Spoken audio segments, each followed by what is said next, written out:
Developments after a group of people showed up in blackface at a Georgia high school volleyball game.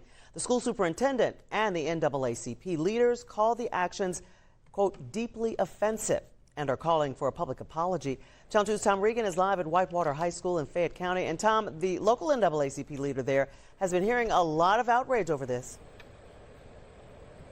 Yeah, County tells me he's received a ton of emails, phone messages, and text over this. He says at this point he doesn't know if this was an intentional or simple misunderstanding, but he says this can't happen again.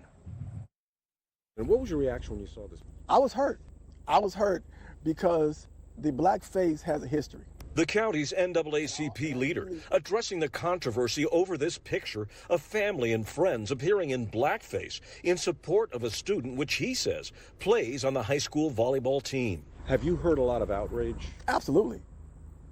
I've gotten no less than 100 emails and texts and calls combined. Kevin Pratt II says at a girls' volleyball match at the high school last week, local team supporters were urged to make it a blackout, a show of unity by wearing black clothing.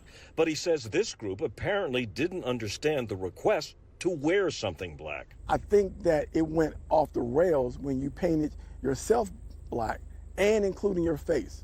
And then when you add the afro wigs on top of that, I think that's a combination, a recipe for disaster. The Fayette County school superintendent issued a statement calling the incident deeply offensive and not reflecting the values of our school or our community. The NAACP leader says those involved need to make a public apology. Even if they feel they didn't do anything, we don't get the permission to determine if we offended somebody.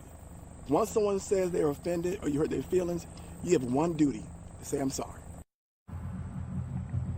The superintendent is planning to meet with the NAACP leader to figure out next steps to prevent this from happening again. Live in Fayette County, Tom Regan, Channel 2 Action News.